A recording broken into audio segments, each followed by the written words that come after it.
Olá, boa tarde. Começa agora o programa Trabalhador em Foco, aqui diretamente da Rede Petrópolis de televisão, canal 10 via Tech Cable.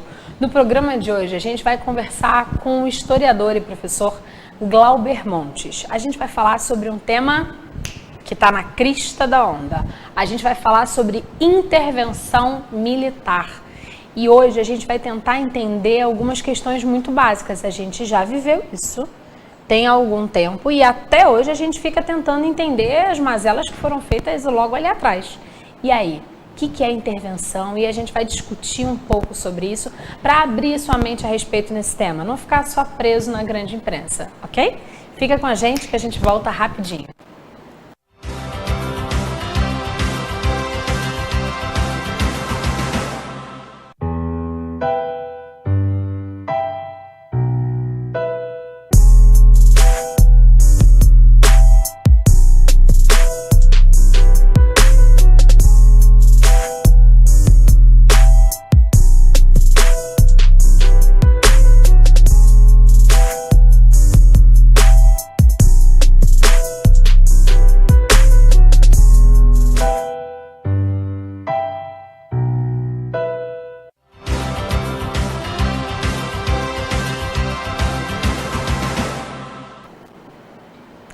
Estamos de volta e vamos dar início a esse nosso bate-papo. Seja muito bem-vindo, Glauber. Prazer recebê-lo. Vamos começar pelo básico. O que é uma intervenção militar? Bom, a rigor, uma intervenção militar é quando as Forças Armadas elas interferem no jogo político do país. Então, para ser rigorosamente agora, o que está acontecendo não é uma intervenção militar. Mas a gente está chamando de intervenção militar, não é isso? Sim, está se chamando de intervenção militar, até eu mesmo uso esse termo, porque no decreto que o presidente da República expediu, ele determinou que teria que ser, o interventor fosse militar. Né? E por outras questões também. Né?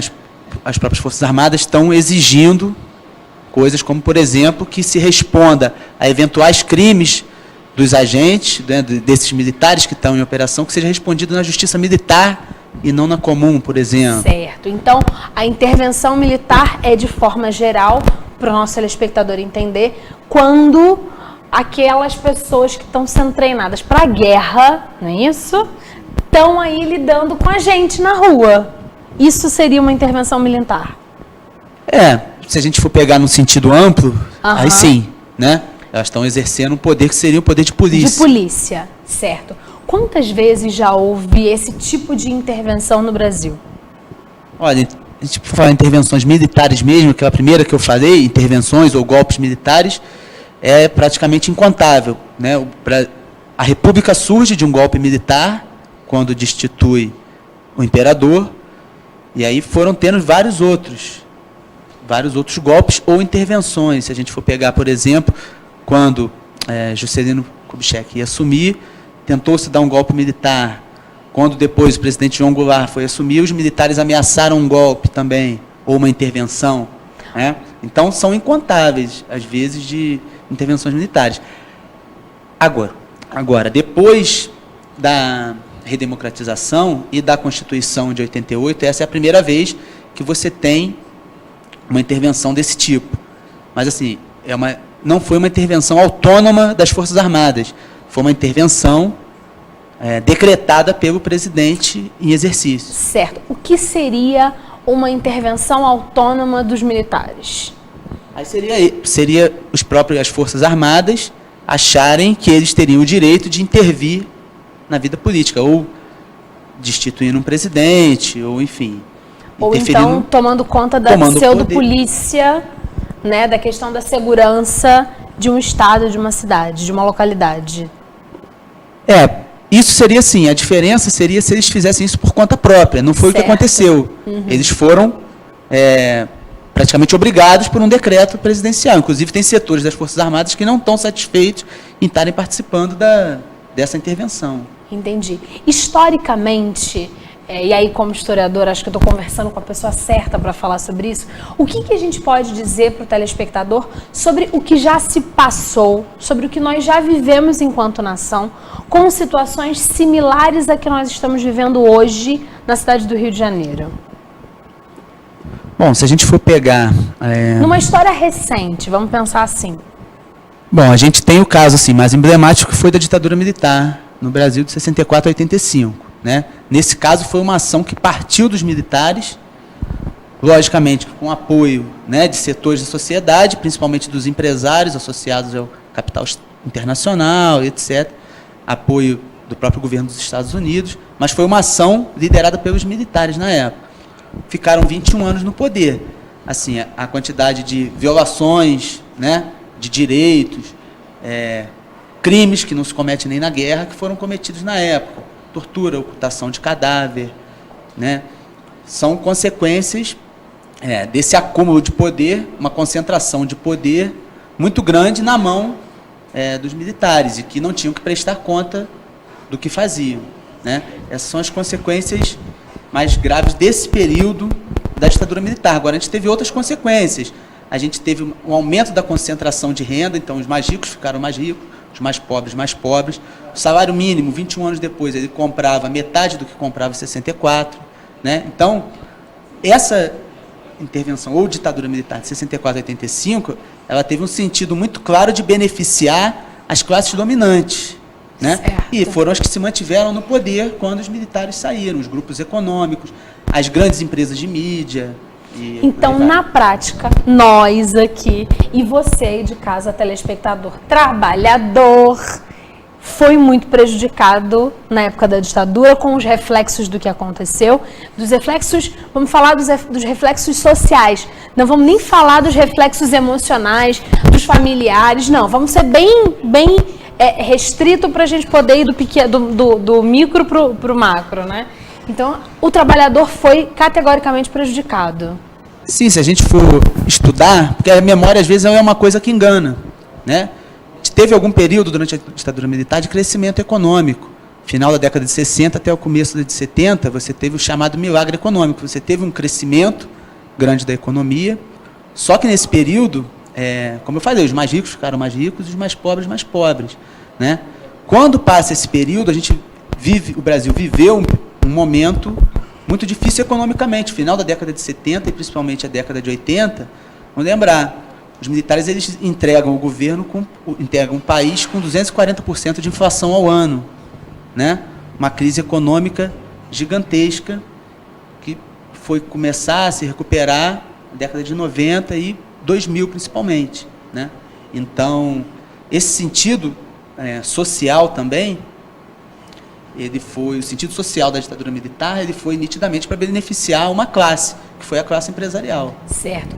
Quando a gente fala de qualquer tema, é muito importante que a gente pelo menos tente buscar os dois lados dessa história. A gente já falou sobre as grandes perdas dos trabalhadores, mas aos seus olhos, enquanto historiador, houve algum benefício real com a intervenção militar em algum momento histórico? Isso é uma questão, assim, o que a gente pode apontar? Sempre a realidade social ela tem contradições. Né? Sim. Como eu falei, no período do chamado milagre econômico, você teve um crescimento econômico muito grande, né? Obras de infraestrutura e etc. Agora, a gente tem que ver quem que foi beneficiado por esse crescimento econômico. Eu hoje recebi de um colega algumas mensagens assim muito favoráveis à intervenção e algumas delas falavam sobre isso, sobre as grandes construções de hidrelétricas e tal, mas também era um exercício natural do país, né? Haveria necessidade de crescer a qualquer momento. O Brasil ele já vinha crescendo antes da ditadura militar. Você teve períodos de crescimento anteriores, por exemplo, com o JK, com Juscelino Kubitschek e outros. Né? Então, é claro que os governos militares, alguns deles, eles tiveram ações nesse sentido, né, de promover crescimento da infraestrutura do país, etc. Mas eu acho que, pelo menos eu tento analisar do ponto de vista social, a quem isso beneficiou, né, e quem foi prejudicado por isso. Né? Quando a gente fala em país, em PIB, são coisas que é muito genérico. Certo. Né? Você fala que o PIB do país cresceu.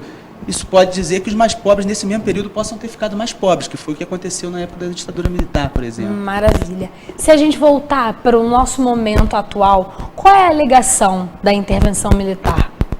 Pois é, essa intervenção do governo federal, ela foi, primeiro, às pressas, né? Isso nos assusta muito, né? Nada é resolvido no governo tão às pressas como foi essa intervenção. Exatamente, assim, foi muito às pressas, foi sem uma justificativa convincente, porque a intervenção ela é prevista até na Constituição, mas sob caso de estar havendo um comprometimento muito grande da ordem pública e etc. Né? O que estava acontecendo no Rio de Janeiro no Carnaval é o que acontece todos os anos. Eu passei 2 dias do Carnaval lá, estava rigorosamente igual, não vi briga, não vi assalto, não vi nada. Teve anos que, inclusive, foi pior. Mas, para não ficar só na minha impressão, saíram estudos sobre violência nesse Carnaval que mostraram que o Carnaval desse ano no Rio não foi tão violento quanto de anos anteriores. Se a gente for pegar, tem outros estados no Brasil e capitais que tem um índice de violência muito maior do que no Rio, de morte violenta, de assassinatos. É só qualquer um jogar no Google e vai ver. Não estou dizendo que a situação no Rio de Janeiro é boa. Não é, como não é no Brasil inteiro. Claro. Em todas as grandes cidades, e até em cidades pequenas e médias hoje em dia, existe uma situação de violência que é realmente grave.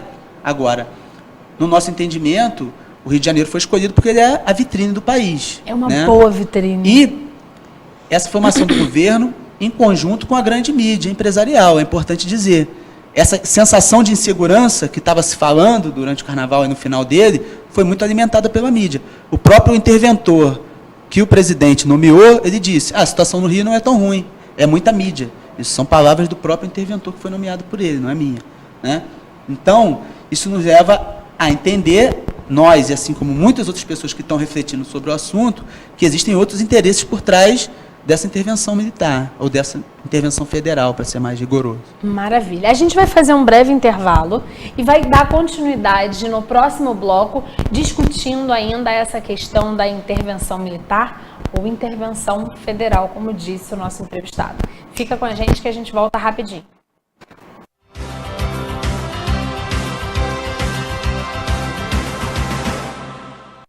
Se a nossa aposentadoria já estava em risco no governo Dilma, Temer assumiu o cargo com a promessa de acelerar a retirada de direitos e aprovar uma contra-reforma da Previdência até o final do ano. Através de reportagens e propagandas, tentam convencer a nós, trabalhadores, de que a Previdência dá prejuízo e que, por isso, a reforma seria um mal necessário. Isso tudo não passa de mentira. Mais da metade desse suposto rombo é causado pelo próprio governo, com renúncias de contribuições previdenciárias que deixaram de ser cobradas de empresas. Além disso, para chegar nesse rombo, o governo finge que todos os benefícios da Previdência deveriam ser pagos com as contribuições dos trabalhadores e das empresas. Na verdade, a Previdência faz parte do sistema de seguridade, junto com a saúde e a assistência social. Esse sistema tem um modelo de financiamento tripartite, previsto pela Constituição Federal. Além das contribuições de trabalhadores e empresários, há também impostos e receitas que deveriam ser repassadas pelo Estado. Quando a conta é feita como manda a Constituição, a Seguridade Social arrecada mais do que o necessário, com sobra. Mas a maior parte dessas receitas é historicamente desviada para outras áreas. Mecanismos como a desvinculação de receitas da União são usados para tirar dinheiro de áreas sociais e favorecer empresários e banqueiros com o pagamento da dívida pública. O governo maquia os dados para encobrir a retirada de direitos. O objetivo por trás da mentira do rombo é liberar mais recursos para o pagamento da dívida pública e ainda abrir um mercado lucrativo para os empresários da Previdência Complementar. Empresários, políticos e a mídia comercial estão juntos para tentar jogar a conta da crise nas nossas costas. Mas nós, trabalhadores, somos a maioria da população. Estamos nas escolas, nos hospitais, nas fábricas e juntos podemos impedir qualquer tentativa de retrocesso. O caminho para barrar o desmonte da Previdência é a construção de uma grande greve geral. Ajude a espalhar essa ideia e junte-se à luta em defesa de direitos.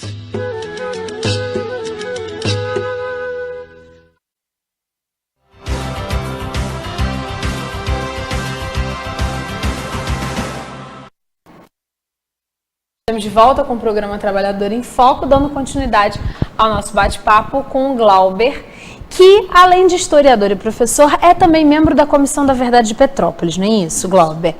E aí eu queria te fazer uma pergunta clara. A Comissão da Verdade vem estudando e tentando desvendar as mazelas que aconteceram na ditadura. Como é que é para a Comissão da Verdade perceber-se vivendo uma situação que parece que pode chegar ao que foi a ditadura? Logicamente que é muito preocupante, né? E recentemente, nesse contexto todo da intervenção, o próprio comandante do Exército deu uma declaração... É o Eduardo Vilas Boas? Isso, Eduardo. Eu anotei, porque eu achei tão absurda que essa eu quis anotar para a gente poder falar aqui. Que ele pede garantia para agir sem risco de surgir uma nova Comissão da Verdade. Isso te desesperou? Não, desesperar não, mas... Porque a mim sim. Mas não deixa de ser um absurdo, né? Na verdade, eles estão querendo uma autoanistia prévia ainda, né? Como se eles pudessem se autoanistiar de qualquer coisa que eles venham a fazer, né? E isso dá a impressão muito grave de que... já se inicia sabendo que vai fazer coisa errada. Pois é, se a pessoa não tem... Primeiro, eles pedem a garantia de que sejam julgados na justiça militar caso cometam crimes. Né? Qual é a diferença de justiça militar para justiça? Para o nosso telespectador que nunca ouviu falar, para a justiça comum. A composição da justiça militar é muito diferente. Por exemplo, na primeira instância, você tem, eu não vou lembrar exatamente os números, você tem uma quantidade muito maior de militares do que de civis, e vários desses militares eles não têm nem formação em direito, não são juízes nem nada. São apenas militares que são colocados ali para julgar. Nas instâncias superiores, a situação até melhora um pouquinho, mas ela é muito desproporcional. Então, ela tende a beneficiar os militares. A categoria. Né? E, até no caso dessa intervenção atual, apesar do interventor ser militar, o cargo ele é civil. Ele está ocupando um cargo civil. Né? Então, o decreto está cheio de irregularidades jurídicas também. Né? O que fazer diante dessas irregularidades jurídicas? Olha, tem gente questionando. O Ministério Público Federal lançou uma nota agora, justamente questionando a intervenção por causa desses vários erros. Né? A gente questiona a intervenção tanto desse ponto de vista legal, quanto do ponto de vista político, né? Porque, no nosso entendimento, e de várias outras pessoas, ele tem um sentido político, objetivos políticos por trás dele também. Quais são, na avaliação de vocês da Comissão da Verdade, de você também, Glauber, historiador, professor, e da comissão, essas questões políticas que estão aí atrás e que muitas das vezes, em lugar nenhum, é explicitado para o nosso telespectador lá de casa? Sim, é claro que assim, o governo federal ele nunca vai dizer abertamente o que é isso. Claro. Né? Mas a gente sabe que é um governo que é extremamente impopular, os índices de popularidade dele baixíssimos. São falta de apoio político, diversas denúncias de corrupção, não está conseguindo aprovar a reforma da Previdência, que é a sua principal bandeira. Então, no nosso entendimento, a intervenção ela é uma cartada política para jogar uma cortina de fumaça nessas outras questões. E aí o governo aparece como... o salvador da pátria. O salvador da pátria, que está recolocando a ordem, etc. E essa intervenção ela pode até dar uma certa sensação de segurança agora no começo. Nesse período que tem muita gente na rua, fazendo blitz, vasculhando, etc. Mas a gente já viveu outras ocupações militares no Rio de Janeiro e a gente sabe qual foi o resultado. Eu estava lendo um estudo, até mesmo para me preparar para esse nosso bate-papo, e eu vi falar que quando há esse tipo de intervenção mais agressiva, em médio prazo aumenta a violência. É disso que a gente está falando quando você fala dos reflexos? Exatamente, porque esse tipo de ação... ela é uma ação que a gente chama de enxugar gelo. A gente não vai nas causas do problema. Por exemplo, nas favelas não se fabrica armas e nem drogas. Isso vem de fora. Como que vem de fora? As drogas, por exemplo, passam pelas fronteiras. Elas passam, até chegar nas favelas, passam por corrupção, passam pelo Estado também, por agentes do Estado. Né? As armas, mesma coisa. Boa parte das armas são de uso exclusivo das Forças Armadas ou de uso exclusivo da polícia. Como que essas armas chegam nos traficantes, né? Ou no crime? Ou então, mesmo as armas que são contrabandeadas, elas passam por corrupção também do Estado. Então, assim, onde existe crime organizado, existe presença do Estado também, ainda que seja o Estado corrompido, né? Mas existe, e não se vai nas causas do problema. A gente sabe que o crime ele tem necessidade de fazer lavagem de dinheiro, né? Isso envolve os bancos. Não se tem interesse em investigar isso também, os bancos. As rotas de tráfico, por exemplo, né? A gente sabe de um caso de um helicóptero com 0,5 tonelada de pasta base de cocaína que foi apreendida no helicóptero de um senador, de uma família de um senador. E até agora nada aconteceu. Famoso, e não aconteceu nada. Um outro avião também de um ex-ministro, né? de um ministro desse governo atual, que pousou na fazenda dele. Então, esse tipo de, que na verdade é o tráfico, que é o comércio em grande escala de drogas, ele não é combatido. Ele é combatido na ponta, no varejo, né? E a gente sabe, esse tipo prendendo o pequeno traficante, prendendo o consumidor final. Exatamente. E isso tem alguma eficácia? Não tem. A gente vem vendo que as prisões cada vez elas estão mais cheias, a população carcerária do Brasil ela só aumenta. Você tem esses criminosos, que é o pequeno traficante, a pessoa que faz um furto, etc. Nas cadeias, ela se junta com os criminosos já profissionais, já gabaritados. E aí as facções elas estão explodindo no Brasil inteiro, né? Inclusive onde lugares onde eram mais tranquilos, no norte, lugares nordeste, centro-oeste, já está conflagrado também. Então, é um modelo que não está dando certo. E para piorar a situação, a gente não tem a solução de base, que seja educação, saúde, habitação digna, que é o que, em tese e de fato, mudaria a situação da violência do nosso país. Sim, claro, né? Nos últimos anos para cá, nesses últimos momentos, a gente está vendo justamente isso. Uma diminuição no investimento em educação, saúde, etc. Emprego digno, né? Também. Isso aí está diretamente ligado, é só a gente ver, não é uma opinião minha, a gente vê as estatísticas, os países onde tem maior desigualdade social, você tem uma violência urbana maior, e o inverso é verdadeiro, né? Então, não se combate a desigualdade, só se aprofunda. A tendência é o quê? Que a criminalidade aumente. Isso não é querer justificar a criminalidade, mas é estatística. Na sua avaliação, a intervenção ela vai contra o desejo da população?